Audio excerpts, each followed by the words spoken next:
Porque quando ele foi escrito para atender uma demanda da igreja de João, da época de João, o vidente. Por isso que nas aulas que eu apresentei aqui para vocês, eu sempre contextualizei historicamente. Historicamente. O que é que estava acontecendo na época da igreja? Perseguição, martírios, prisões, havia uma potência mundial, que recebe o nome de Babilônia. Essa Babilônia cairia. Eu fui verificar quando foi que a Babilônia caiu, a Babilônia Roma, no ano 476. 476 depois de Cristo, Roma foi finalmente julgada e aí acabou o domínio romano. Vieram os povos os povos germânicos, invadiram a cidade, cercaram a cidade, acabou a dinastia imperial e foi subordinada, toda a estrutura imperial foi subordinada ao domínio germânico. Aí começa o Império Germânico, que durou séculos também. Exatamente. Em 476 acaba é considerada a Era Antiga e começa a Idade Média.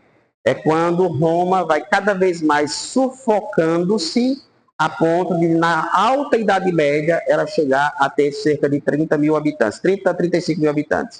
Então, quem viu Roma no auge de seu esplendor, uma cidade poderosa com mais de 1 milhão de habitantes, e logo em seguida ela ser despojada de todo o seu esplendor, de toda a sua potência, de toda a sua glória, e ser reduzida a uma província, a uma cidade sem expressão, onde todo o patrimônio, toda a riqueza, todo o poder foi espoliado, foi tirado, e nunca mais isso foi devolvido a Roma. Quando a gente olha para dessa perspectiva histórica, porque eu volto a insistir, o livro foi escrito para duas finalidades. Tinha duas finalidades. Uma delas era consolar a igreja. Consolar. Consolar porque muitas pessoas estavam sofridas, perderam parentes, perderam irmãos de fé, que foram sentenciados numa morte cruel, tiveram uma morte horrível em praça pública. A igreja estava totalmente abatida. E de repente o livro, essa linguagem que nós achamos uma linguagem pesada, densa, assustadora, mas exatamente este livro, na época, vinha como uma obra de consolação. Consolar, mandando para a igreja a seguinte mensagem: podemos padecer agora, mas depois nossos olhos, as lágrimas dos nossos olhos serão enxugadas e o pranto se converterá em riso. Quando o Apocalipse não nega o sofrimento da igreja, a igreja está sofrendo no exílio. Desta terra, ela está desamparada no exílio, porque existem forças hostis. Existem potências que combatem a expansão do evangelho e ela se sente desconfortável neste mundo. Mas a igreja deve ser fiel, permanecer fiel, porque um dia tudo isso vai passar e Deus não deixará impune quem assim atacou os filhos de Deus, os cristãos. Lembremos daquela lamento, daquela súplica dos santos que estavam debaixo, das almas dos santos que estavam embaixo do altar. Até quando, Senhor, não vingarás nosso sangue? Até quando? Os mártires, aqueles que morreram por causa em defesa da fé, no céu, até quando as nações se levantarão contra nosso povo? Até quando ficarás imóvel, passivo diante disso? E aí, na aula passada, nós vimos, chegou o tempo de Deus julgar a Babilônia, que era a força, a potência, a potestade que estava trazendo todo o sofrimento. Eu fiz vocês, assim, eu apresentei na semana passada que para nós é muito simbólico a sede da nossa igreja ser Roma. É um triunfo histórico. Trata-se de um triunfo histórico. Historicamente, tem um significado muito grande a sé petrina ser em Roma, não em Barcelona, não em Londres, não em Paris, mas ser Roma especificamente. Papa Francisco poderia perfeitamente, Papa argentino, dizer assim, onde estiver o Papa está a igreja. Então ele poderia dizer, não, eu vou permanecer na Argentina, em Buenos Aires.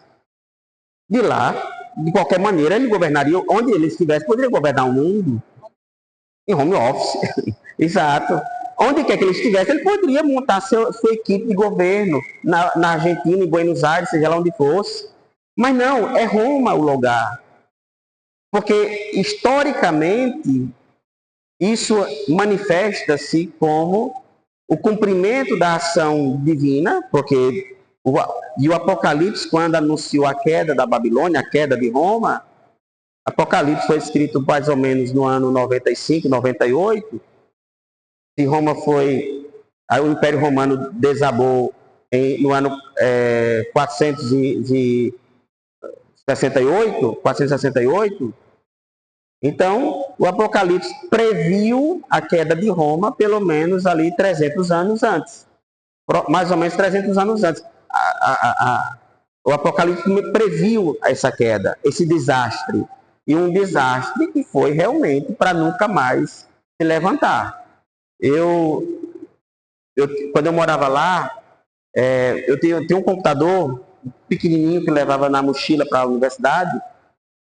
Meu computador deu problema. Aí tinha um rapaz lá que fazia o serviço de manutenção lá na casa onde eu morava. E aí eu disse a ele, olha, meu computador está com problema. Ele disse, eu tenho que mandar para Milão, porque aqui não tem conserto. Em Roma, não tinha conserto para o meu notebook. Mandar para Milão. Meu pai mandou encomenda pelo correio. Eu fui acompanhando, eu percebi lá que o Correio do Brasil é um dos mais avançados do mundo. Do mundo. O Correio do Brasil.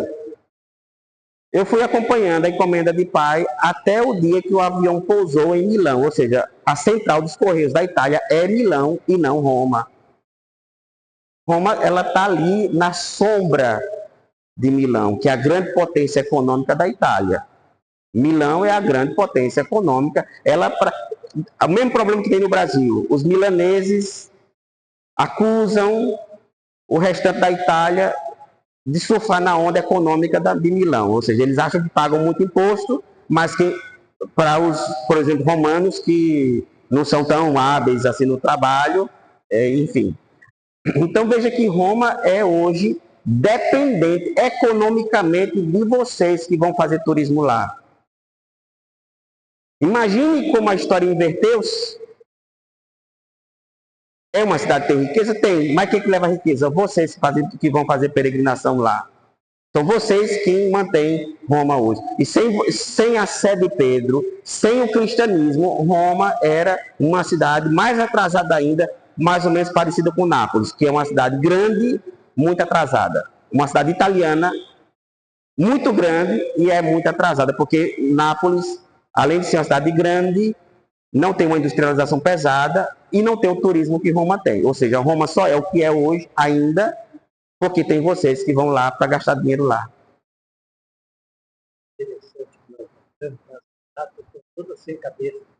Pois é exato. As estátuas, as imagens dos imperadores, que antes eram adorados como divindades, lá estão lá em praças públicas, não significam nada mais. Estão só museus decapitados. Eu pedi a Gabriel para ele me ajudar na leitura. Parei a introdução por aqui, vamos avançar. Vamos avançar. Pega o outro microfone, tem como? Vamos avançar hoje, nós temos que ver 2 capítulos.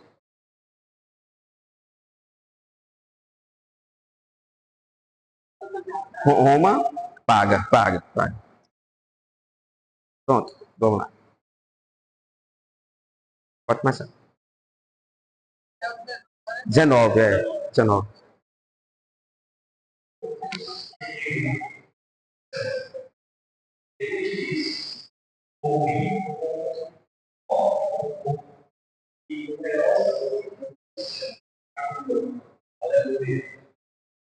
A salvação, a glória e o poder são do nosso Deus. Os julgamentos são verdadeiros. Sim, ele julgou a grande prostituta, corrompeu a terra, sua prostituta, e nela jogou o sangue dos seus servos. Olha, veja, na semana passada nós vimos Deus julgando a prostituta, a Babilônia, a cidade que tinha as 7 colinas, que eu expliquei para vocês, são as 7 colinas de Roma, a dinastia dos últimos 7 imperadores, dos 7 últimos imperadores da dinastia dos Césares. Então, figurativamente, o Apocalipse estava falando de Roma, para que os romanos não soubessem que estava falando dela. Mas os cristãos sabiam de quem se tratava, né? Então, agora, aparece uma multidão inumerável que cantavam o triunfo. O triunfo. Ironicamente, nesse momento aqui, o Apocalipse foi extremamente irônico. Porque isso acontecia em Roma também. A cada novo território que era incorporado ao Império Romano, as legiões romanas, quando voltavam para Roma, as tropas ficavam estacionadas fora da muralha, enquanto o Império preparava uma entrada triunfal pela cidade, para que toda a população, naquele dia, a população inteira deveria estar presente no espaço público, para que as tropas, as legiões pudessem desfilar triunfantemente, trazendo para Roma a riqueza que são os espólios, todo o patrimônio, ouro, objetos sagrados dos palácios, dos templos, entravam dentro de Roma, enquanto que a multidão aclamava o triunfo. Normalmente, eles mandavam, dependendo da batalha, da importância da batalha, eles mandavam fazer um arco. E esse arco, às vezes, poderiam vir em alto relevo, retratar a batalha, figurar a batalha. Então, em alto relevo, lá dentro no arco, e normalmente o general passa dentro do arco, né, significando, voltando triunfantemente, e o Apocalipse projeta essa mesma imagem, um triunfo. Agora, inverteu-se. Aqueles que foram massacrados pela Babilônia, que era Roma, que era arrogante, prepotente, agora são os seguidores do Cordeiro, que triunfantemente, assim como as tropas reverenciavam ao imperador em exercício na época, agora a reverência é ao sumo vencedor, que é o próprio Cristo, o Cordeiro. Por isso que, nesse momento, a multidão canta aleluia. É a primeira vez que aparece no Novo Testamento a palavra aleluia. E é usada algumas vezes em salmos, em alguns salmos. Mas no Novo Testamento, a única vez que essa palavra aleluia aparece é exatamente aqui no Apocalipse. A multidão dos vencedores, dos que foram mortos, mas que são vencedores, agora canta. Repita aí a aclamação. Embaixo. Aleluia.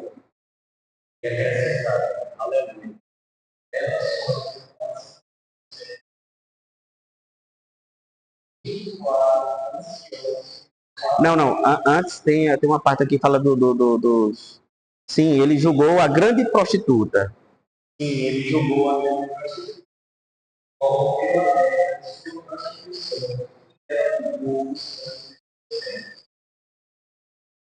Pode ir.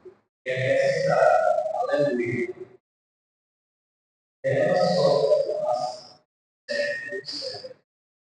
Essa fumaça aqui é a fumaça da destruição. Cidade incendiada, cidade que foi praticamente devastada, incendiada. Mais uma vez ela foi incendiada, agora por causa vindo de um inimigo, não do imperador. Pode seguir.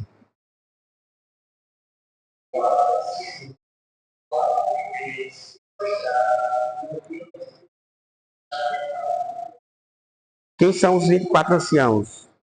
Quem lembra? Foi dito lá atrás, de vez em quando eles aparecem. São 24 anciãos que estão do lado do trono do trono do rei, que é Deus, Deus Pai Criador. E aí eu expliquei para vocês que é a soma de 12 mais 12. Os 12 primeiros representando os 12 patriarcas, ou seja, a totalidade do povo judeu, mais os 12 apóstolos, a totalidade do povo cristão. Não significa dizer que eles são exatamente 24. Não, significa que pode ser uma multidão, porque todos nós, eu já expliquei para vocês, em virtude do batismo, todos nós fomos constituídos reis e rainhas. Nós recebemos o munus da realeza. Então, quando a gente se decai na miséria e no pecado, quando a gente vê, por exemplo, no meio da rua, uma pessoa que foi destinada à realeza, dormindo, drogado, numa praça pública, é você olhar, olha o que o pecado, olha o que o maligno é capaz de fazer. Uma pessoa que é destinada à realeza decair nesse nível. O que eu faço, o que nós podemos fazer com a nossa vida quando nós nos entregamos ao pecado? Eu fui destinado para algo grandioso, mas eu repudio, eu abro mão para poder viver na miséria. Então, esses 24 anciãos são, na verdade, a totalidade daqueles que vão governar no reino de Deus. Os 4 seres, eu expliquei para vocês lá no início, representa o cosmo, todo o cosmo, porque está ligado à questão dos 4 pontos cardeais, ou seja, seria a totalidade do mundo que reverencia. Interessante que o texto mostra que a reverência, a aclamação, o motivo da vitória, o causador da vitória é Deus.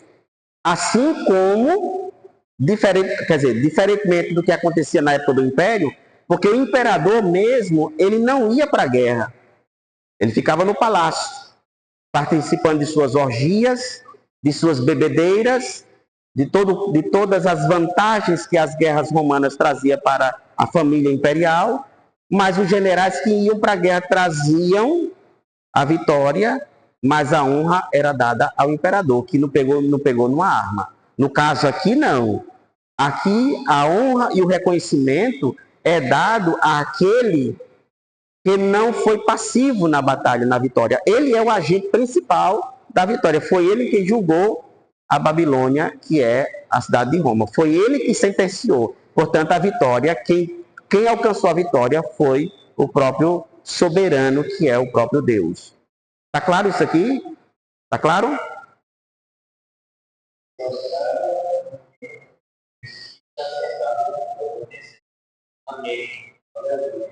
Amém. Sabe o que é que significa? Eu já expliquei para você o que significa a palavra amém. Amém. Amém. Não. É uma sigla, na verdade. É uma sigla de uma frase.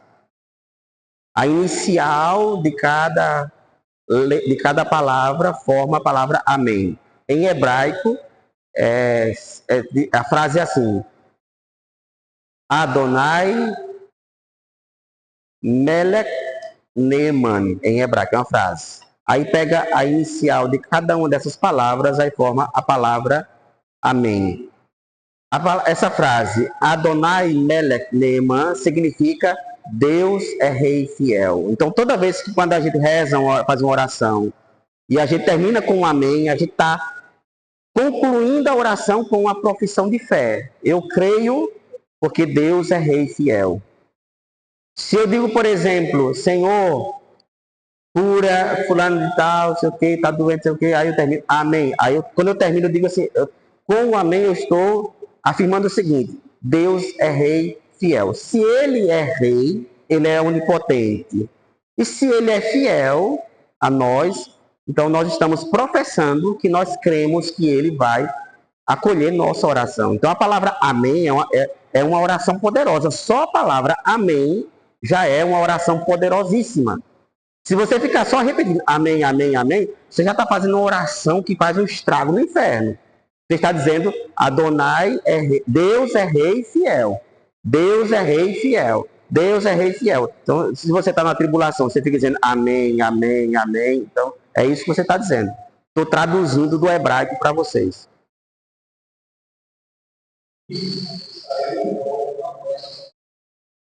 Daí louvores ao nosso Deus. Nós todos. Vós tereis. Olha aqui, os pequenos, tá vendo? A vantagem de ser pequenos, pequenos e os grandes. Porque depois, semelhante a um fragor de águas torrenciais.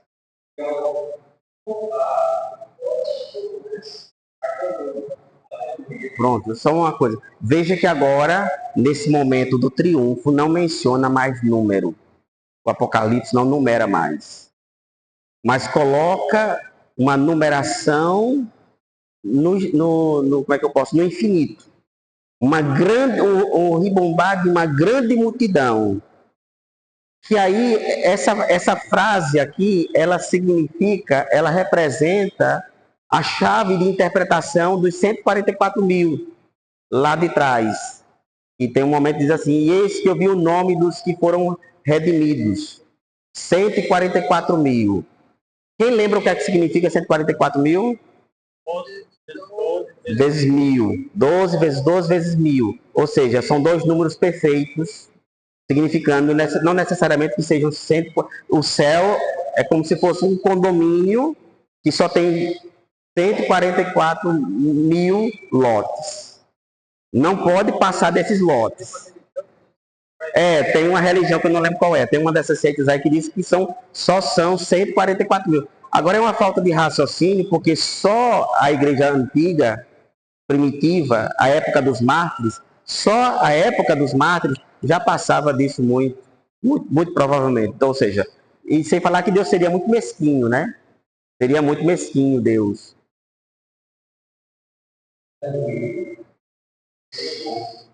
O poder passou a reina. Alegremos esses tempos. Demos glória a Deus. Cristão para realizar-se. Antes do poder, esposa já está pronta. Pronto, aqui que eu dizia para vocês, o fim do mundo não é um caos, não é uma tragédia, mas é uma grande festa nupcial.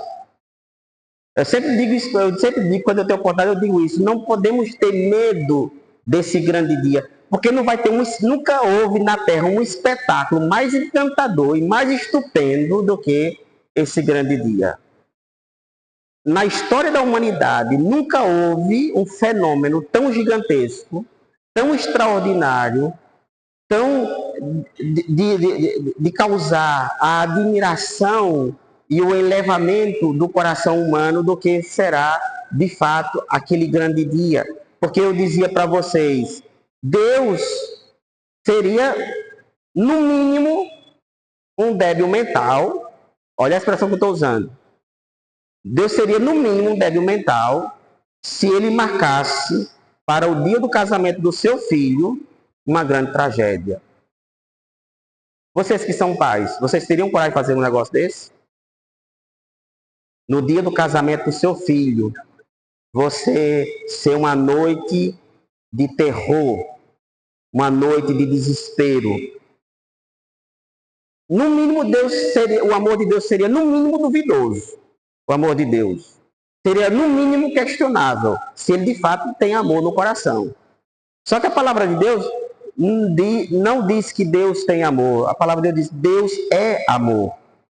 Então, para mim, a prova de que o final dos tempos não será um dia terrível, um dia de pavor, de tormento, é o simples fato de eu crer no Deus que é amor.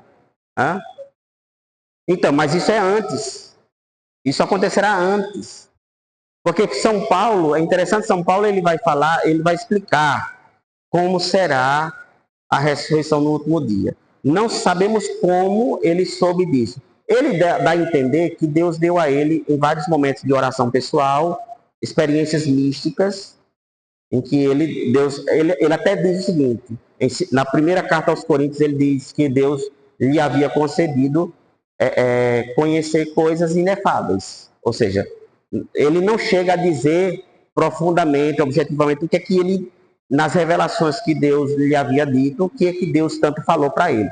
Mas, na primeira carta aos Tessalonicenses, uma carta que foi escrita com a finalidade de explicar o final dos tempos, porque passou um maluco lá em Tessalônica e começou a assustar os tessalonicenses com relação ao final dos tempos.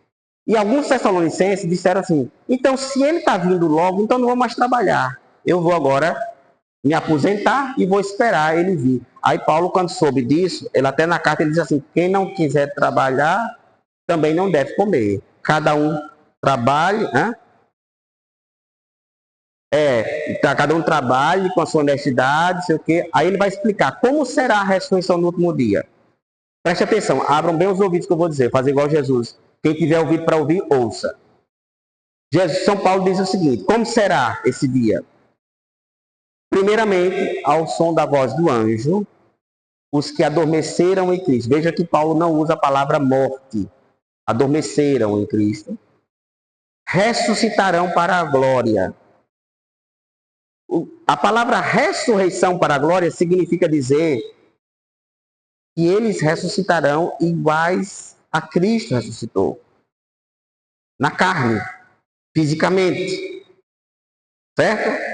Fisicamente. Ressuscitar. Ressuscitar é voltar à vida na condição física, biológica. Aí ele diz, primeiramente, aqueles que adormeceram em Cristo ressuscitarão. Depois, nós, os vivos, porque Paulo imaginava que aquilo aconteceria ainda quando ele estava vivo. No sentido dele, era algo que aconteceria há poucos anos à frente dele. Aí eles, depois nós, os vivos, que eu achei fascinante, seremos transformados à sua imagem. Ou seja, quem estiver vivo naquele dia não morrerá. Vocês sabiam disso? Se ele vier agora, nós que estamos aqui não morreremos. São Paulo quem diz isso. Depois nós, os vivos, seremos transformados à sua imagem. Nossa carne corruptível será revestida de glória, de tal maneira que nosso corpo, sem passar pela morte, será dotado com as mesmas características do corpo glorificado, do corpo ressuscitado de Cristo. Aí, por fim, aí ele diz, depois, por fim, aqueles que, não sei se é aqueles que negaram Cristo, ressuscitarão para a condenação. Mas a ressurreição dos que têm o seu nome escrito no livro da vida não vai ser no mesmo momento quando aqueles que vão ser condenados. A divisão acontecerá já na ressurreição. São duas etapas diferentes. Mas aqui tem pagar lá no purgatório, então vamos pagar? Bom, a pergunta que ele me fez, eu vou pedir um time para eu lhe responder, porque aí quando eu passar pelo purgatório, não, brincadeira, viu? Eu confesso humildemente que eu não sei responder essa pergunta muito boa. Ele fez a pergunta assim, então, se aqueles que ressuscitarão, os que adormecerem em Cristo, se tiver alguma coisa para padecer no purgatório, como é que vai ficar nessa situação se a alma já vai ressuscitar? Eu disse para ele, humildemente tenho que reconhecer, eu não sei explicar. É mistério. É um mistério que nos ultrapassa no momento, nesse momento, nos ultrapassa. Por quê? Paulo também sugere que o mundo será restaurado. Porque Deus também não seria justo que quem está destruindo o mundo somos nós. Somos nós que estamos desgraçando o mundo. Deus não seria justo se ele destruísse o mundo por causa da nossa maldade. Paulo, na primeira carta aos Romanos, ele diz o seguinte, pois a criação geme como que em dores de parto, aguardando a manifestação dos filhos de Deus. Porque também ela está destinada à glória. Ou seja, Deus naquela ocasião, ele restaurará aquilo que nós destruímos. Deus restaurará aquilo que nós desfizemos, que nós maculamos. Isso está na carta aos Romanos, acho capítulo eu estou preocupado com o tempo, mas eu posso passar para vocês no grupo do WhatsApp, lá no grupo do WhatsApp, algumas citações que eu estou fazendo de memória aqui, para vocês conferirem depois em casa, certo? No caso, o dever de casa para eu fazer para vocês, né? Pronto, vamos.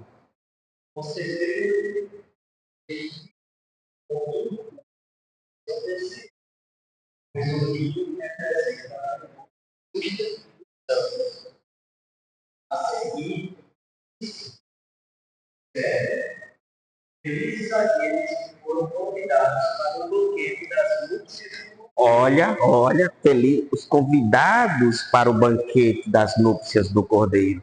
Olha como é que o Apocalipse retrata o final dos tempos. Olha que coisa poética.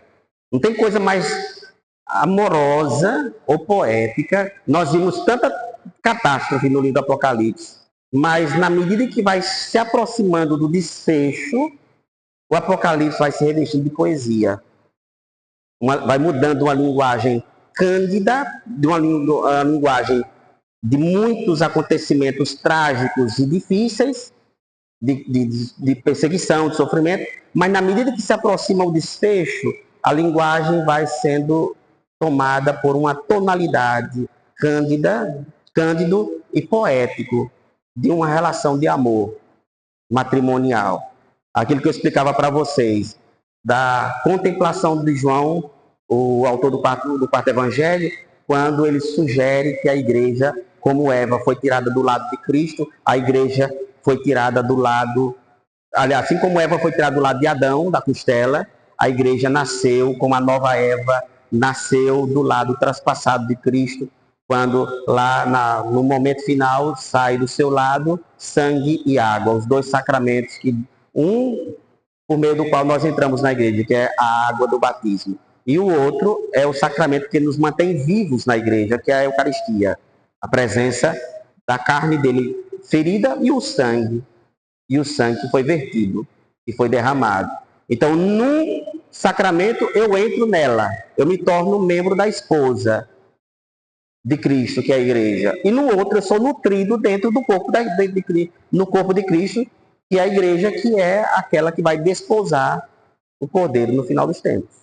Então, todos nós seremos, na verdade, e é interessante que o texto vai mostrar que essa multidão incontável, que não é numerável, ela está vestindo linho, que era a roupa da realeza, de linho branco, que era o tecido, diferente dos pobres, que era uma coisa meio que de estopado, de estopa, um tecido grosseiro.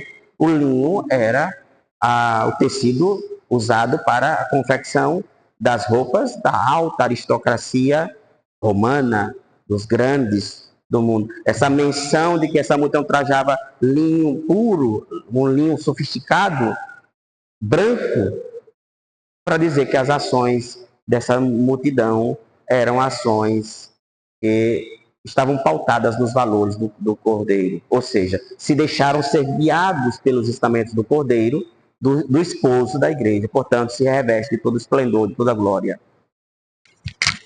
E acrescentou: estas são as verdadeiras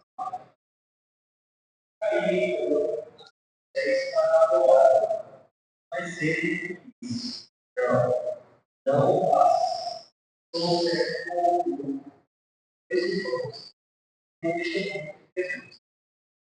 E a Deus deve salvar.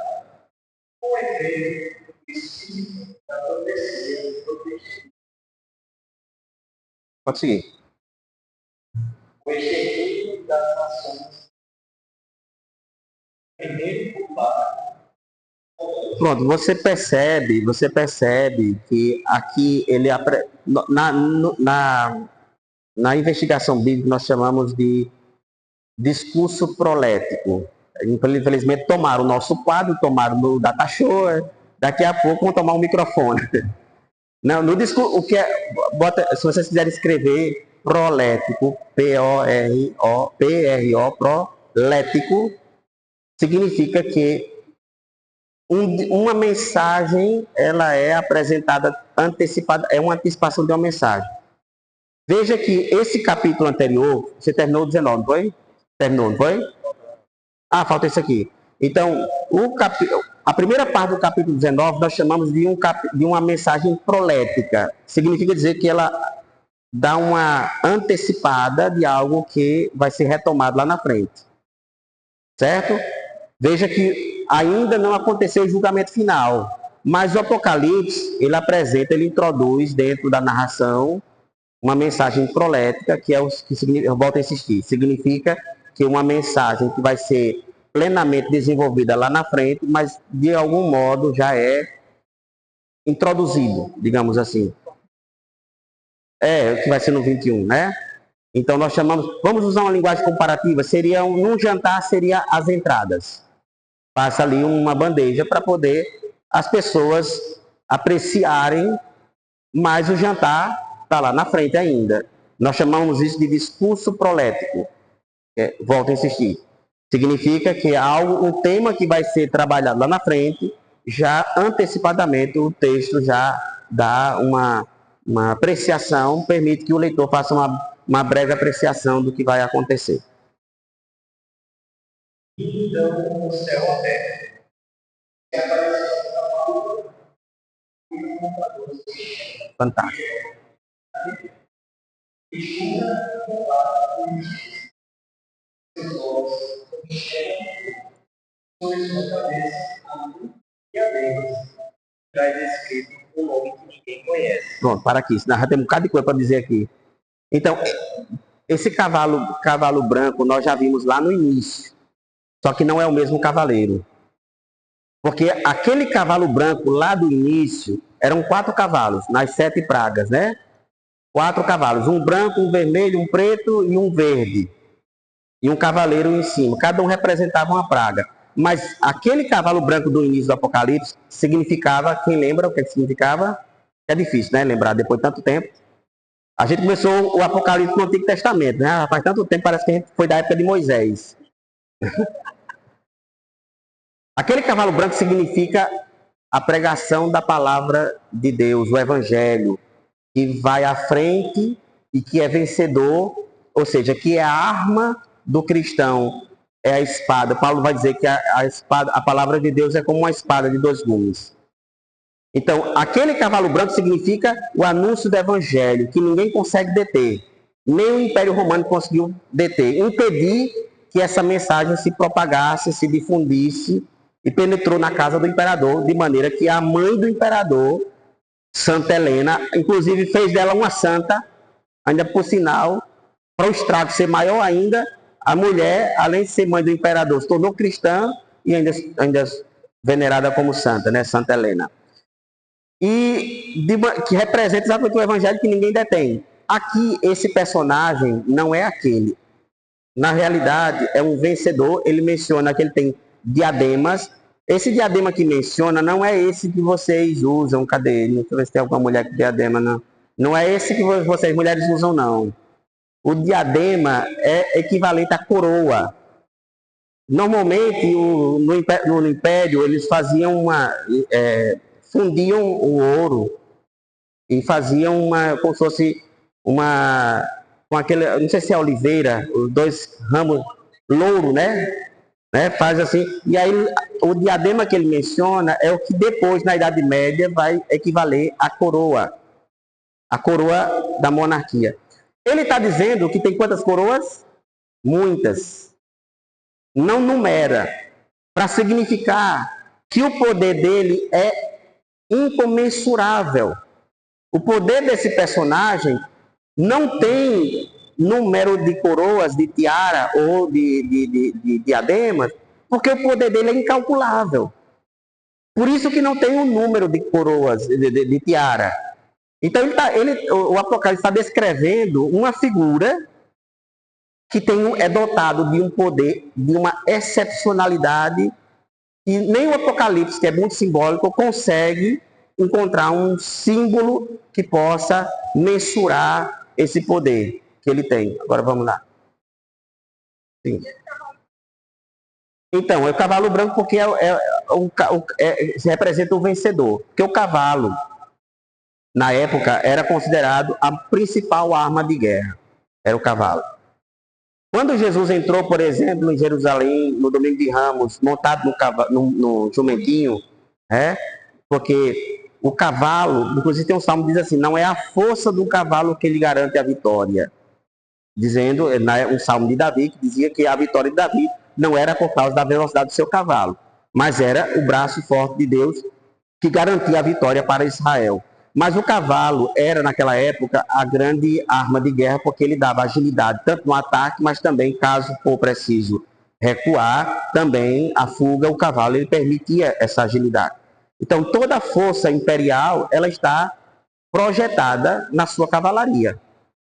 Então, quando ele retrata esse personagem de um poder excepcional, montado em um cavalo, significa dizer que ele é um vencedor. E aí o Apocalipse apresenta uma metáfora humana que a igreja da época consegue entender. O símbolo do poder. Lá em Roma, lá perto do Coliseu, tem numa praça lá, uma escultura de Júlio César, com todos os arreios de guerra de general, com a couraça, o capacete romano, com a espada, montado em um cavalo. Que é a manifestação do poder de Júlio César. Assim, era uma forma artística de representar, de fato, todo o poderio militar de Roma, do imperador. E aqui, quando ele retrata, se primeiramente fez cair a Babilônia, que é Roma, agora o Apocalipse está mostrando o triunfo do Cordeiro. Eu já vou adiantar para vocês que esse personagem é Jesus. Esse ser montado no cavalo branco é o próprio vencedor. Equivaleria a...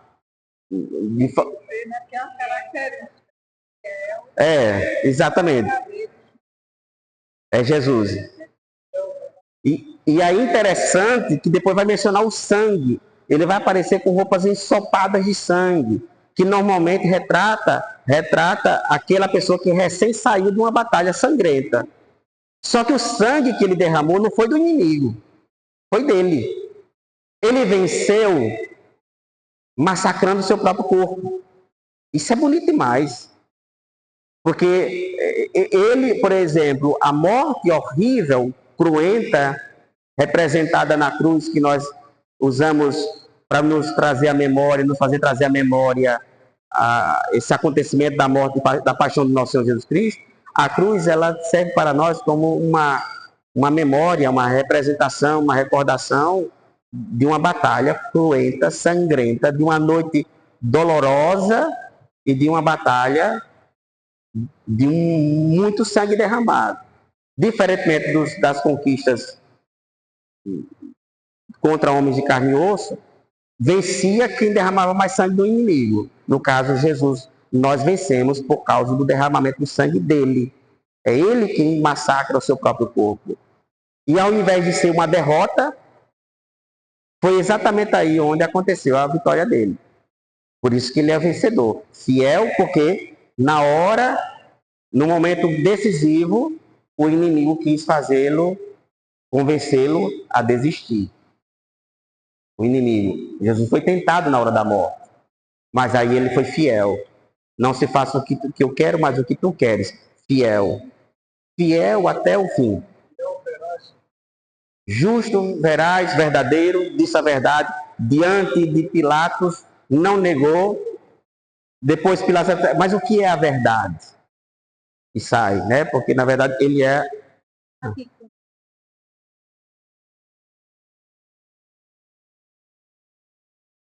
Que ninguém conhece.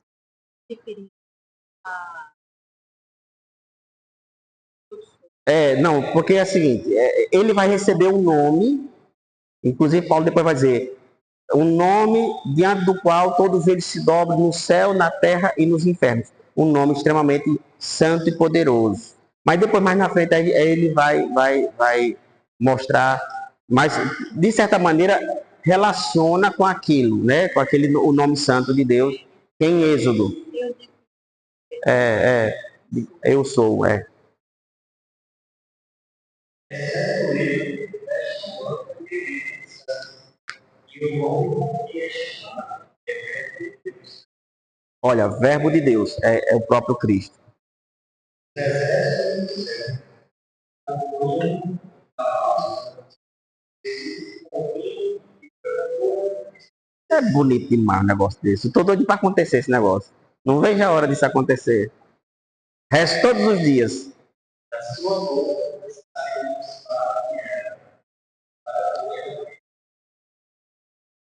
Ele é quem as apacentará. Cetro de ferro significa dizer um poder estável.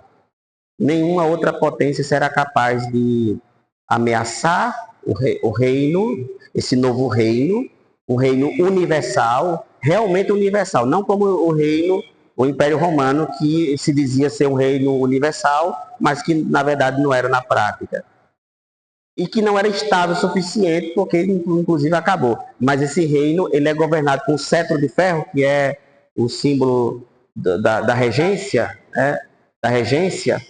Quando o rei Charles foi coroado, foi dado lá na catedral, lá em Londres. Ele coloca a coroa, depois entrega a ele o cetro e um globo terrestre para significar o império, que na verdade é o império, né? O império britânico. Então, os dois símbolos do poder do rei Charles. Ele carrega na mão o cetro da realeza, da monarquia britânica. Esse cetro aqui é mencionado para significar que ele tem o poder de regência. E um poder é de ferro para significar que ele não tem como ser fraturado, ele não pode ser abalado. Nada nem ninguém poderá reivindicar autoridade diante dele, porque é ele que tem a autoridade plena. O verbo, né, que é Jesus. Ele é a camisa do lagar do puro da ira de Deus. Amigo Deus. O lagar é onde se colocava as tinas, onde se colocava a uva para poder fazer o vinho. Pisar, porque aí, nesse caso, o lagar significava dizer a punição. A punição dos ímpios e dos que não tinham o nome gravado no livro do Cordeiro. Então significava, porque é muito simbólico o lagar, por causa do sumo, esqueci o nome do mosto que o lagar produz, que tem uma coloração similar à do sangue. Então, se de um lado a igreja vai ser revestida de linho, os infiéis e até os que fizeram oposição à expansão do reino e da justiça do reino de Deus, eles serão afastados pela ira de Deus para essas pessoas, né? Direcionados a essas pessoas. O nome está escrito sobre o seu nome, sobre sua coxa. Rei dos reis, Senhor dos senhores. Belíssimo, belíssimo. Só uma coisa, Gabriel. Veja, daqui a 3 semanas nós vamos celebrar a festa de Cristo Rei. Estou insistindo nessa festa, porque esse estudo está preparando a gente há quase um ano para na festa de Cristo Rei vocês compreenderem o mistério e a beleza litúrgica desta festa. E nesse dia a gente está tentando batizar Lucas. A gente está fazendo ali uma catequese com ele, nós estamos tentando ali uns encontros que nós estamos tendo. Depois dele, já mais 3 outras evangélicas bateram a nossa porta. São mais 3 pessoas que vão se associar a você nos próximos encontros. Mais 3 pessoas. Eu não sei, assim, isso para mim é encantador, né? Porque parece que é. E nesse dia, no dia do batismo deles, nós vamos apresentar todas essas pessoas para a Assembleia. Uhum. Pois é, não, mas o curso em si está sendo uma própria parábola, uma própria metáfora da caminhada da igreja. Na missa de hoje eu dizia que Papa Bento XVI falava que a igreja dos últimos tempos, a igreja no final, será uma igreja de minoria. Nós seremos pequenas comunidades. Porém, uma igreja fiel. Uma igreja fiel. Nós não seremos Quanto mais nós vamos caminhar, mais nós iremos diminuir. Mas nesse diminuir, Deus irá purificar a sua igreja, e aí será a igreja fiel, que é a esposa do Cordeiro. Entendeu? Vamos lá? E depois o anjo após a luz das águas que voavam desde o céu. E depois, para a glória de Deus, para alimentar cada coisa, Olha o cardápio, olha o cardápio. carne poderosa, nós, a Deus, a todos os homens, filhos, pequenos e grandes. Então, a besta reunida com os reis da terra,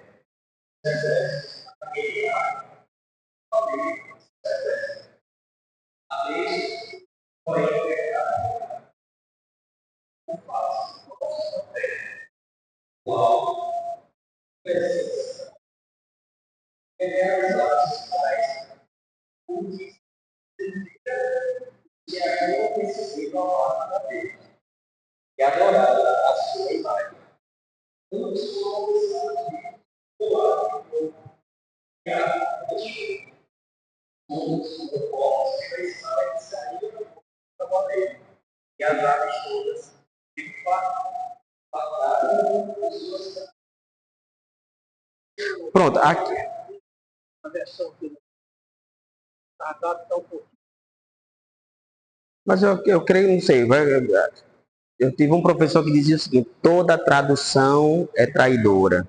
Cada um que for traduzir, o evangelho de hoje tinha uma expressão: quem não se desapegar do seu pai, de sua mãe. Eu fui olhar em grego, no grego, o texto grego. Eu não tive coragem de dizer hoje na homilia de hoje. É muito mais pesado. Lá em grego está dizendo assim: quem não odeia seu pai, sua mãe, seus irmãos, suas irmãs.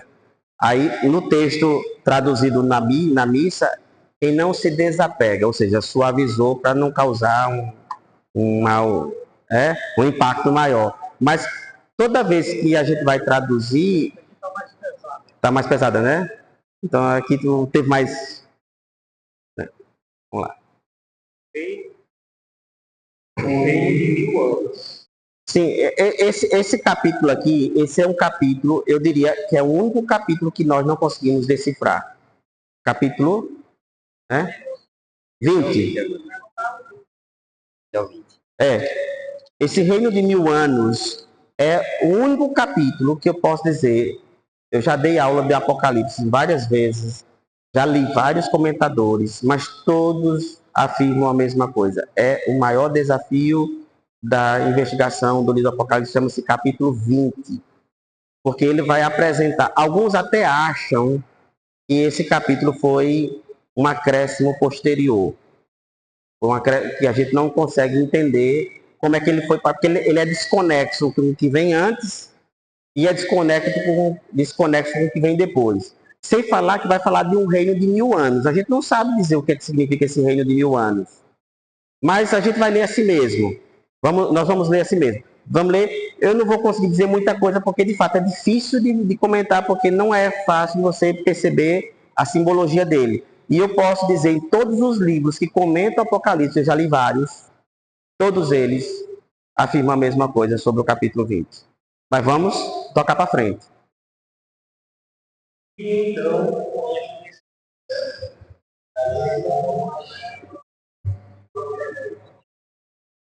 e aí a luta que é o diabo, Satanás.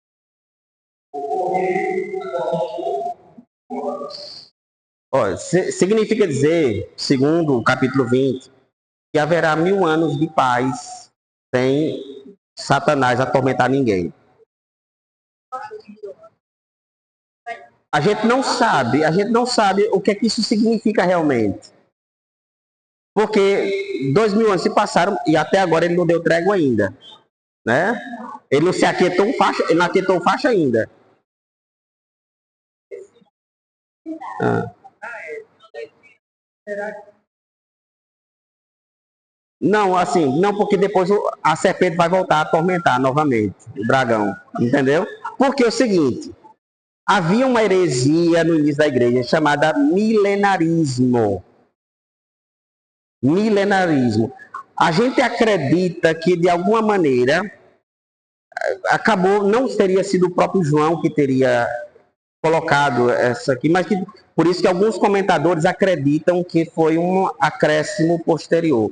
Mas como nós não temos a versão original, a gente não consegue comprovar essa suspeita. Nós suspeitamos que teria sido uma mutilação, uma manipulação no século II, seja lá no século II, porque acho que o manuscrito mais antigo que nós temos do Apocalipse é do século II, final do século II para o século III.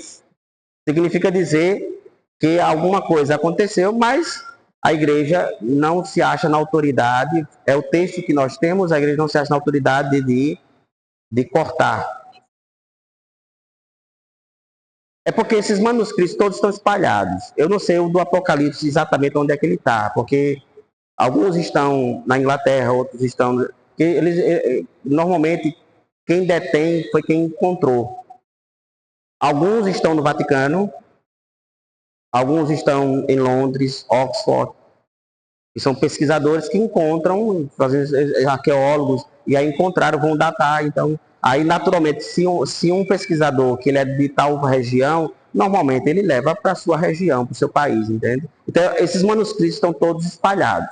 Eu tenho acesso a eles,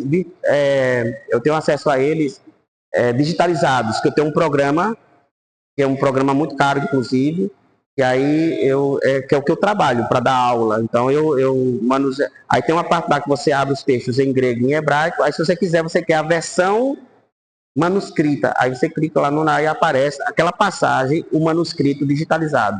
Então eu tenho acesso, não fisicamente, eu tenho acesso aos manuscritos digitalizados nesse programa, né? Chama-se Bible Work. Bible significa Bíblia em inglês e work é trabalho, ou seja, trabalho bíblico, uma coisa assim. Foram feitos pelos americanos, um grupo de teólogos americanos.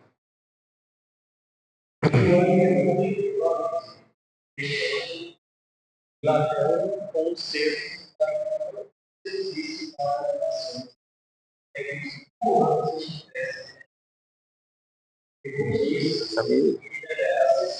Olha aí, tá vendo? Depois você leva seu solto. Por pouco tempo, mas como passar 1000 anos sem ele atormentar ninguém, mas por que Deus soltaria? Entendeu? Com qual finalidade? Soltar aquele que já foi vencido. Está entendendo a aflição, a nossa aflição? Por isso que o capítulo 20 do Apocalipse é a grande dor de cabeça dos estudiosos da Bíblia. É o calcanhar, nosso calcanhar de Aquiles. Nós não sabemos como lidar com o capítulo 20. Vamos seguir, só para vocês.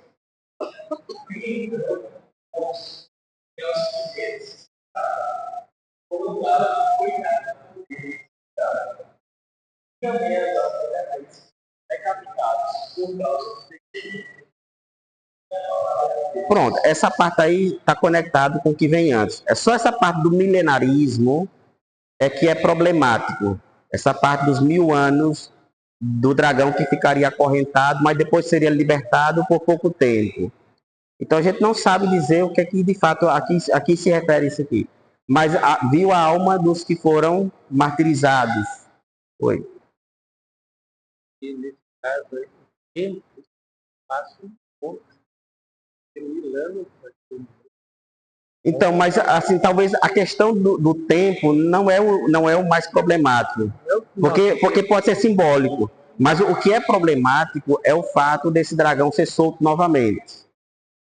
Entendeu? Se ele foi derrotado, não faz sentido. Se ele foi acorrentado no Hades, que é no inferno, que é o lugar deles, não faz sentido depois de 1000 anos ele ser liberado para atormentar a gente de novo. Entende? Aí, é esse ponto aqui que uma vez que no início do cristianismo havia uma heresia chamada milenarismo, que defendia exatamente isso, aí é isso que torna a cabeça da gente faz dar uma bugada, porque a igreja não acredita no milenarismo. A igreja católica não professa a fé no milenarismo. Inclusive a igreja combateu o milenarismo. E aqui está a prova de que a igreja não manipula o texto. Porque se a igreja católica, com a intenção de favorecer a si mesma, quisesse manipular um texto bíblico, o texto que teria sido manipulado é esse aqui. Teria tirado essa parte aqui. Mas a igreja, mesmo não sabendo como foi parar essa informação lá, ela diz, não temos autorização de mexer. Nós não compreendemos, vamos compreender como se nós não sabemos o que significa. Porque aquilo que Jesus dizia, ai daquele que tira um só J ou acrescenta uma só vírgula. Então a igreja não tem, desde o princípio, a igreja sempre teve o cuidado de levar a sério, não extrair nem acrescentar nada. A igreja vê isso como algo espinhoso para nós, mas ao mesmo tempo nós temos que reconhecer com humildade. Nós não sabemos explicar o que é que isso significa, e a igreja não professa a fé no milenarismo. Tanto no credo não tem isso. Não é mencionado o milenarismo no nosso credo.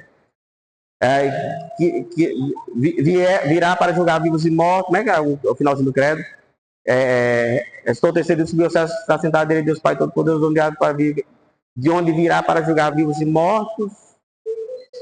Vem no Espírito, aí pula para o Espírito Santo, mas não fala uma crença no tempo intermediário de 1000 anos, porque essa informação não faz parte do nosso credo na vida eterna. Porque a Igreja Católica, na verdade, combateu o milenarismo, que foi uma heresia que defendia exatamente isso, que chegaria um momento que haveria um período de 1000 anos em que Cristo reinaria incontestavelmente. Mas, se estava falando lá que ele tinha um cetro de ferro, que nada podia ameaçar, por qual razão o seu reinado seria só de 1000 anos, por mais que depois ele voltasse a reinar novamente? Mas não faz sentido. Mas vamos considerar o que está dito a seguir no próprio capítulo 20. Que não tinham adorado a Deus.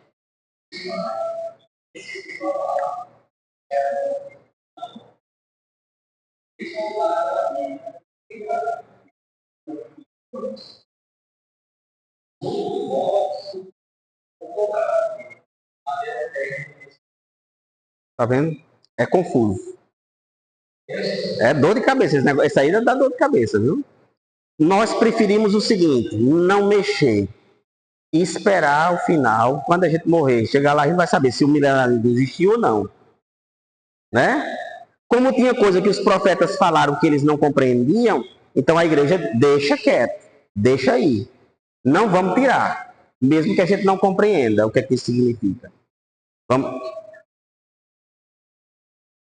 Não pode, Não pode. Tá lá. Não sabemos como entrou.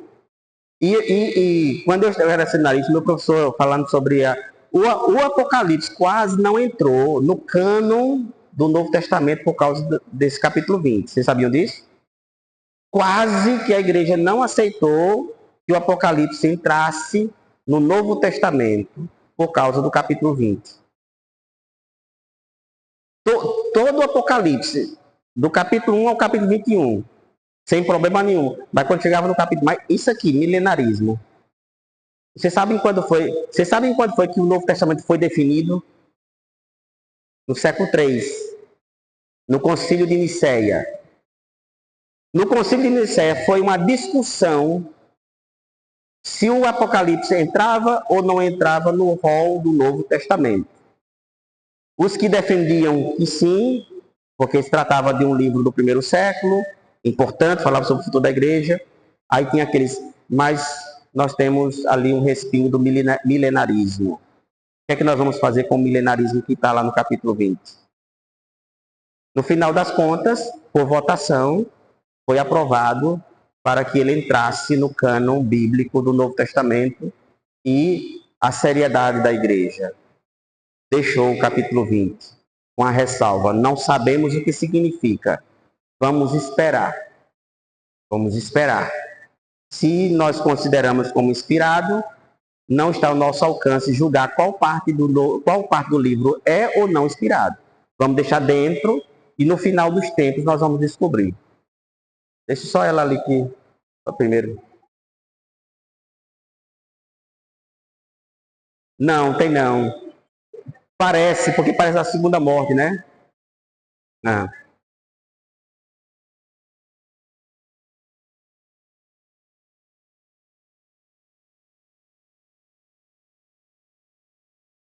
É, o raciocínio é interessante.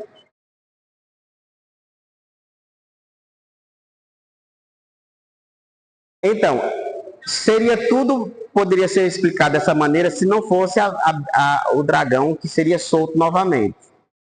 Depois de 1000 anos, o dragão seria desacorrentado. Entende? A questão não é só a questão do tempo, porque poderia ser como, por exemplo, por 10 meses, que a gente viu, por 34 anos, poderia ser uma questão simbólica, um numeral simbólico, mas a questão é que o capítulo 20 vai falar de que o dragão será acorrentado no Hades, que é o inferno, ele não vai ficar inoperante, e aí nós não seremos mais tentados. Não haverá mais ninguém buzinando no nosso ouvido por 1000 anos. Depois de 1000 anos, alguém vai lá, o carcereiro vai lá, com a chave balançando, abre o cárcere para o desgraçado voltar, para começar a queimar os nossos juízes novamente. Então, a questão não é uma questão 1000 anos. É essa questão de um poder que é interrompido, de certa maneira. Por pouco tempo, mas mesmo por pouco tempo, é inexplicável por qual motivo ele seria dado a ele poder de nos atormentar novamente. É esse o ponto fraco, assim, o ponto de debate, de discussão a respeito, porque o problema era que era exatamente essa a defesa dos milenaristas. Entendeu? Essa era exatamente a defesa deles. Aí por isso que o livro quase não entrou no rol do Novo Testamento por causa do capítulo 20. Por isso que eu disse para vocês, eu como professor, eu tenho que dar aula e infelizmente eu tenho que explicar para vocês. Assim como achou você que fez uma pergunta, eu disse, quando um aluno me faz uma pergunta que eu não sei, eu sou muito franco, não sei. Não sei. Depois, se por acaso eu descobrir, aí eu vou lá e digo, né? A semana passada eu dei informação errada, que o Império Romano caiu no século VII. Aí hoje eu já trouxe uma informação correta, né? Já trouxe, né, uma informação correta, do século V. Foi antes ainda, mais cedo ainda. Mas eu, como professor, eu não posso dizer para você, não vou inventar, não vou criar fábula aqui para tentar explicar esses 1000 anos, quando na realidade todo o debate acadêmico é sempre nessa direção que eu estou aqui apresentando para vocês. Embora vocês sejam leigas, não estão fazendo curso de teologia, mas chegamos num ponto, e eu rezava todos os dias, quanto mais ia chegando perto do capítulo 20, eu ficava, meu Deus, está chegando. Está chegando. Como é que eu vou explicar esse capítulo 20 para essa turma que não está habituada com o debate acadêmico nesse sentido? Mas não vou pular o capítulo 20 e não vou inventar explicações fantasiosas. Estou apresentando para vocês a real da situação. Não, ninguém sabe, é um mistério.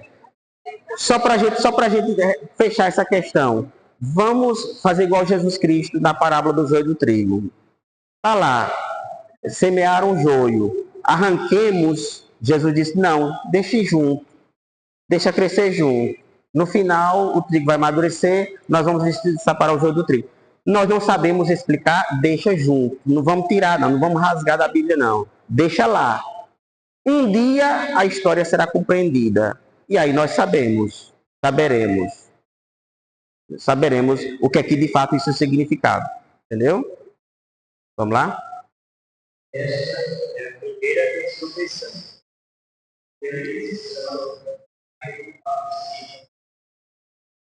Olha, Isa, essa primeira é isso aqui que eu acho parecido com o purgatório, mas não é o purgatório.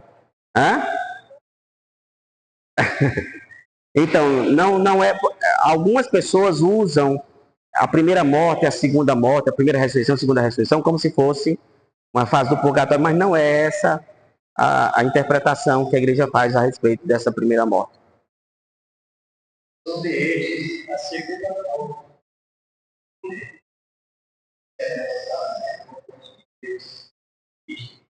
com ele reinará durante 1000 anos. Segundo combate escatológico. Aonde é? Pronto. Aí a gente já começa. Pode ler. Como se completarem todos a sua desobediência. Deixa esse danado lá quieto. Pra que soltar esse desgraçado? Vai. Sairá para Sairá para seduzir seduzir as nações. as nações. Meu Deus do céu. Buga a cabeça da gente toda. Isso aqui não dá pra gente compreender absolutamente nada.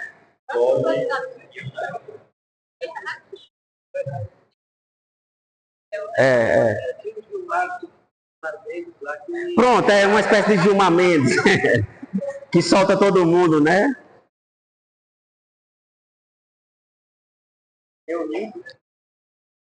Reunindo-as para o combate. Seu número é como a areia do mar. Subiram sobre a superfície da terra e cercaram a cidade. As poucas pessoas em ouro e água e semeia. Então lançaram do lado de fogo e enxofre, onde já se achava a besta e o falso profeta.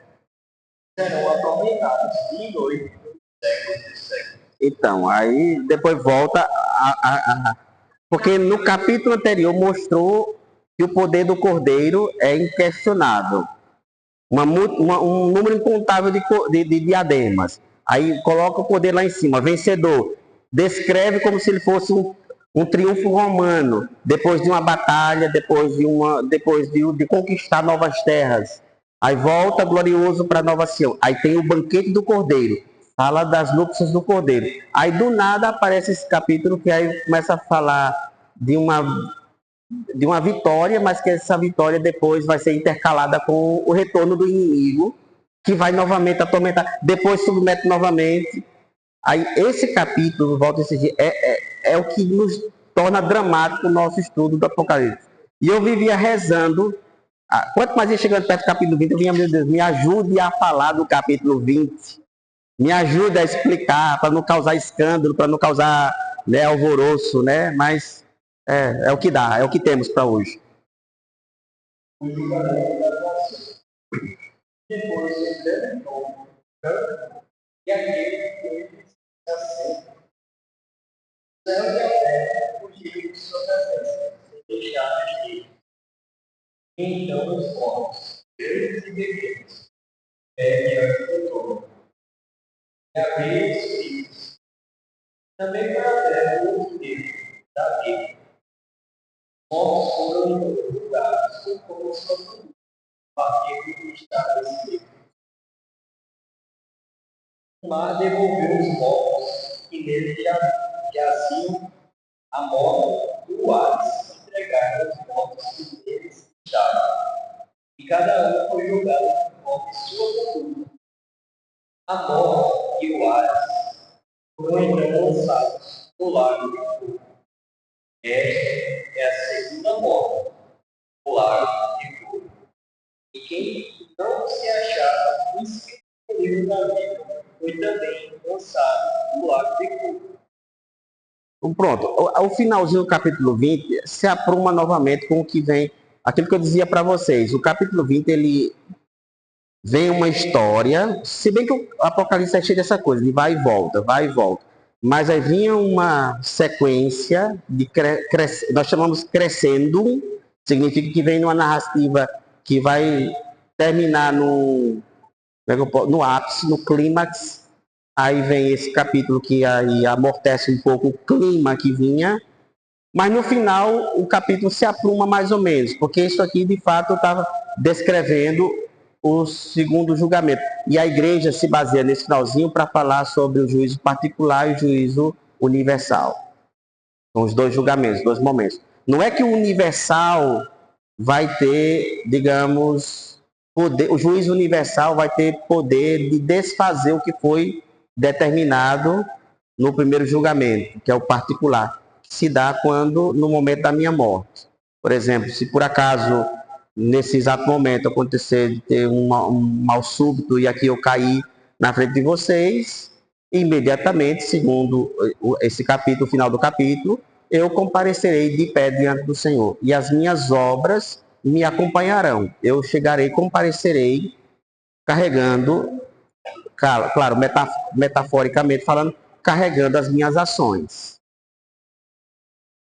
Caso as minhas ações forem consideradas dignas do Cordeiro, ou seja, estiver de acordo com a vida dos eleitos, os que têm a marca do Cordeiro, que seu nome está escrito no livro da vida, eu já serei premiado imediatamente com a vitória que foi a garantida pelo sacrifício de Cristo na cruz.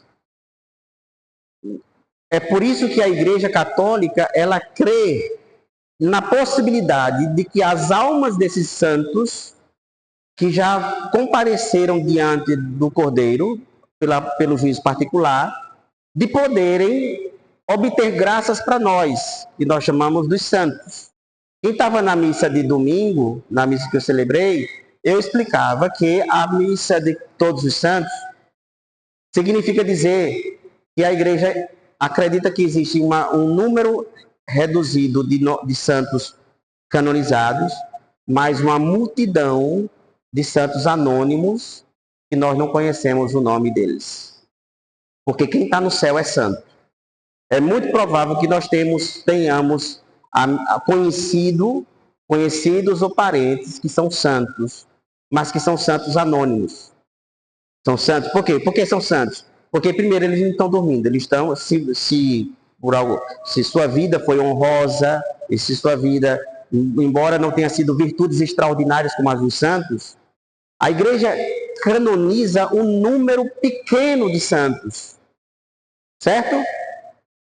Esse calendário que tem o nome de cada santo, de cada dia, vocês sabem que todo dia tem um santo, né? A gente não celebra por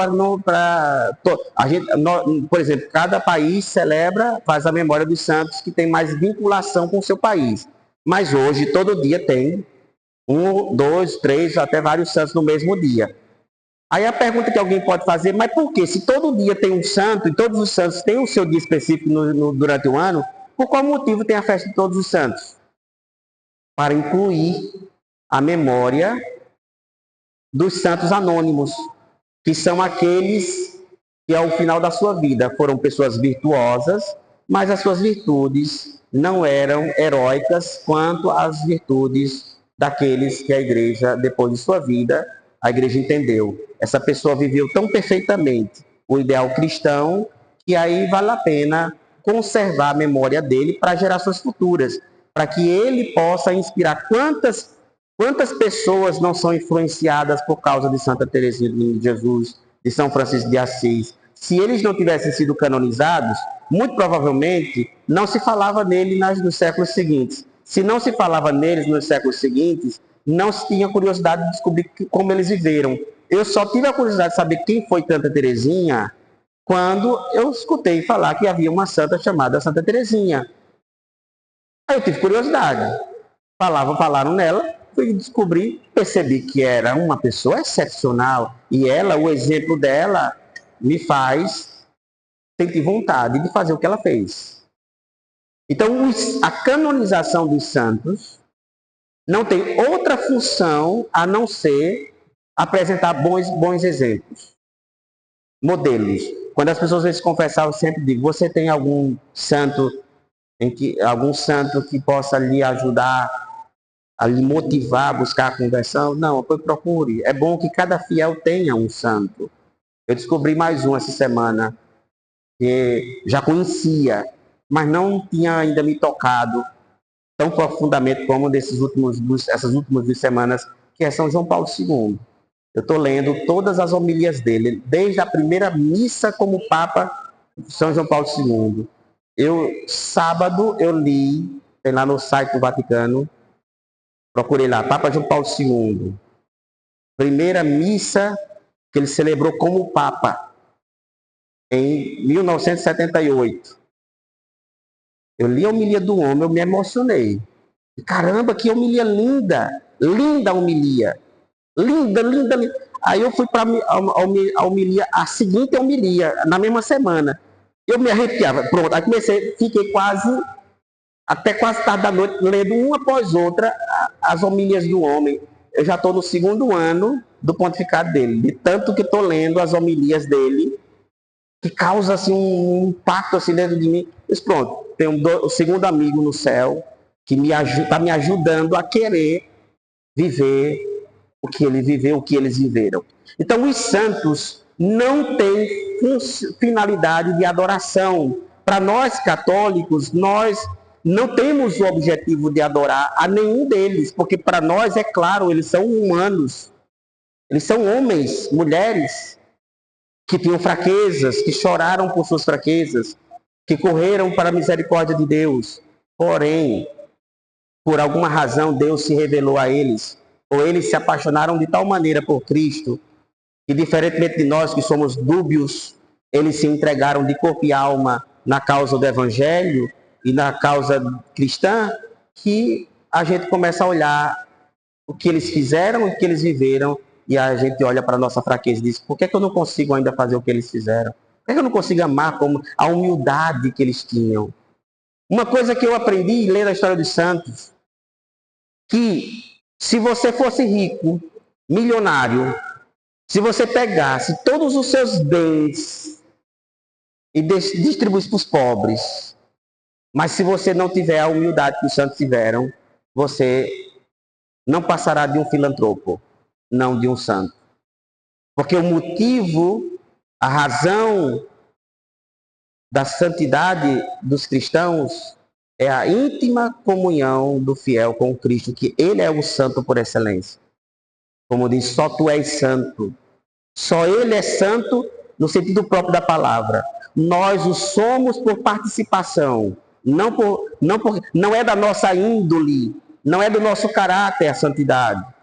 A santidade é algo que nós adquirimos por assimilação. Quando até domingo na missa eu dizia, anda com quem, diga-me com quem andas, que eu te direi quem tu és. Ande com Cristo, conviva com Ele, relacione-se com Ele, de repente você começa a aparecer com Ele. Santa dos pobres. Começou a rezar, começou a se encantar, começou a se apaixonar com o Evangelho. Aí começou a cuidar dos pobres, cuidar das pessoas frágeis.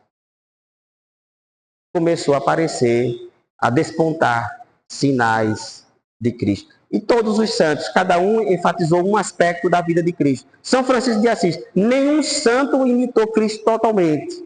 Porque Jesus ele é tão grandioso que nenhuma criatura humana foi capaz de assimilar toda a santidade de Cristo, de incorporar em si toda a santidade de Cristo. Por isso que a igreja ela é rica, porque em cada um dos santos, cada um absorve uma característica da santidade de Cristo, um aspecto da santidade de Cristo. E aí quando nós olhamos a vida de cada um deles vai ter uma acentuação maior. Francisco na pobreza.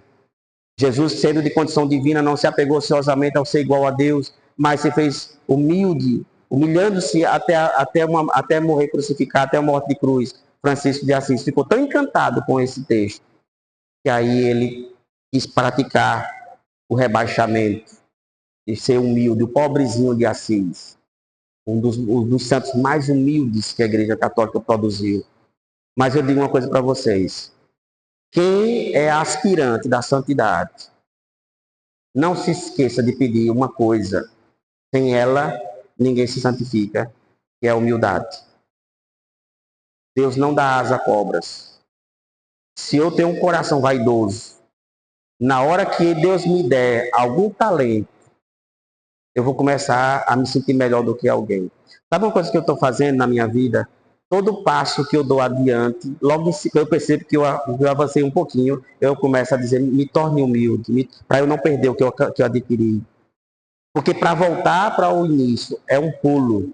basta eu começar a adorar a mim mesmo, me sentir um pavão, me sentir melhor do que qualquer outra pessoa. Então, depois de tanto quebrar a cabeça, agora, toda vez que eu sinto que eu dei um passo adiante, aí eu começo, Senhor, me torne humilde, me torne humilde, me torne humilde, me torne humilde, me torne humilde, para que eu não tenha que voltar para o degrau anterior, porque aí ele não dá asa à cobra. Se eu já tenho uma predisposição de mim vai descer, ele não vai me ajudar a progredir para que eu não use o seu dom para a minha própria glorificação. Os santos chegaram a ser quem são, porque antes de qualquer coisa, eles reconheciam que nada eram. Que nada eram. E quanto mais eu me esvazio, quanto mais eu me empobreço, quanto mais o meu olhar é rebaixado, mais Deus confia de derramar sua graça, porque Ele sabe que eu não vou usar a graça que Ele me deu para me divinizar, para que eu possa me divinizar, para não praticar a egolatria. Então, todos nós, quem quiser, quem é aspirante da eternidade, lute faça uma batalha de duas frentes. Lute contra o pecado, mas peça a Deus humildade. Porque às vezes, quando nós nos libertamos de determinados pecados, aí você começa a dizer, você é fraca demais, você é fraco demais. Se você quisesse, você conseguia. Eu consegui. Aí a pessoa começa a se achar, começa a julgar, apontar o dedo. Quando a pessoa faz isso, dá uma pena, porque eu sei que essa pessoa vai regredir. Porque Deus vai lá e tira o que deu. Porque Deus não dá para nós sermos adorados por nós mesmos. Ele dá para que você possa sentir interesse de ir para o próximo passo, para subir para o próximo degrau. Mas se ele perceber que você usurpou o que ele deu para você, para a sua divinização, aí ele vai lá e aí tira. Sinta um pouco a sua miséria. Por isso que algumas pessoas que achou que tinham se libertado de um pecado, imaginava que nunca mais ia voltar a cometer aquele pecado.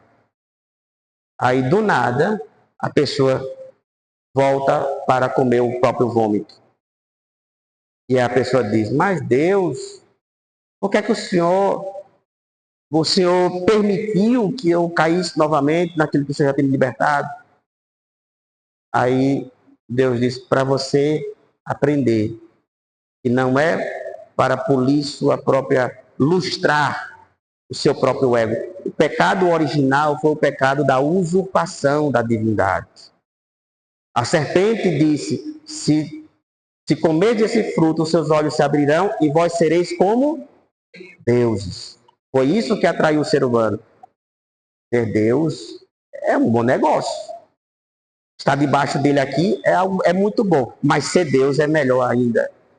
E aí o Satanás sabe que nós temos uma inclinação para nos divinizarmos, para praticarmos a egolatria, e aí suponhamos, viu, venceu uma grande fraqueza moral. Aí Satanás, olha como você progrediu.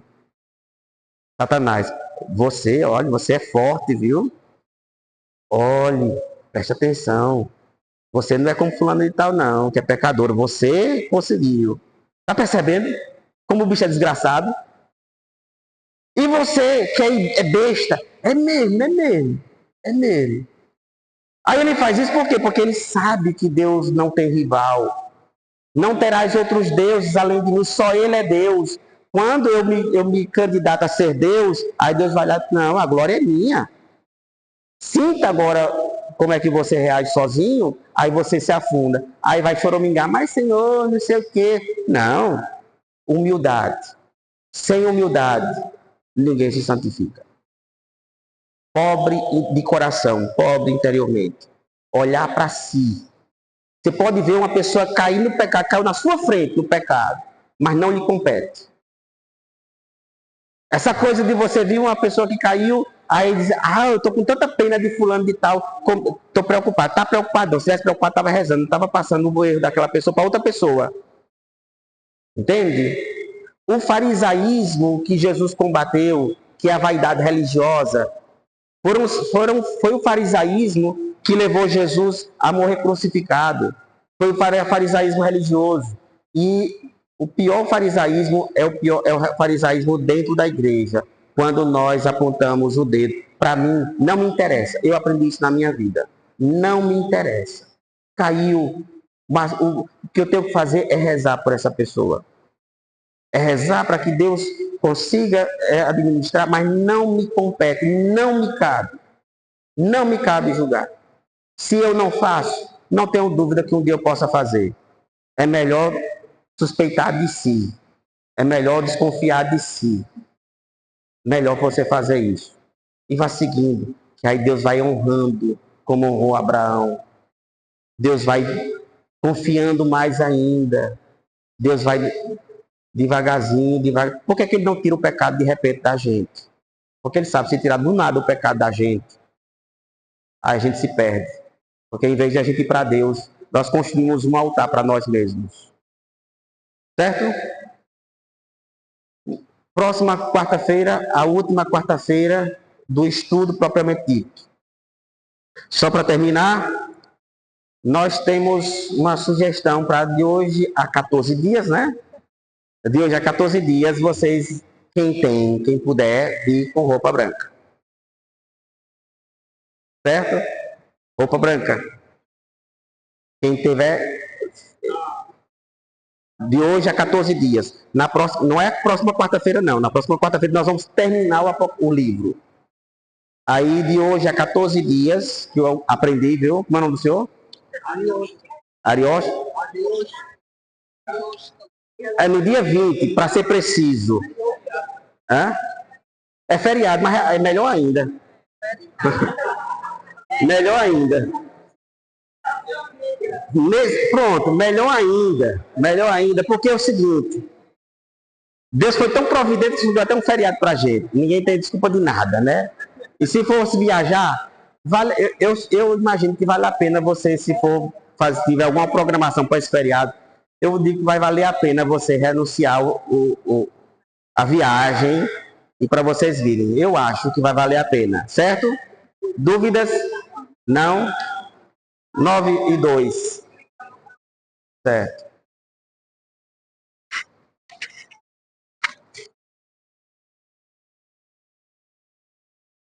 Boa noite. Hoje nós vamos fazer a feijoada da família. E já estamos com o ingresso para ser vendido. Vai ser no dia 1º de dezembro, aqui no Itabaiana, ou no Cabo Grande, e ao preço de R$30. Eu vou estar todo dia aqui na igreja, vendendo os ingressos. As pastorais e movimentos também vão ter ingressos para ser vendido. Mas assim mesmo eu queria pedir uma doação a vocês. A gente está precisando de creme de leite e leite condensado. Não precisa ser o top de linha. Basta uma boca mesmo, para a gente fazer os mousse para ser vendido lá na feijoada. Quem puder trazer na próxima feira, a gente, a comissão agradece. Tá bom? Obrigada. Enquanto a gente espera o banquete do cordeiro, a gente vai para a feijoada da paróquia. Sim. Chega, tira esse negócio. Chega.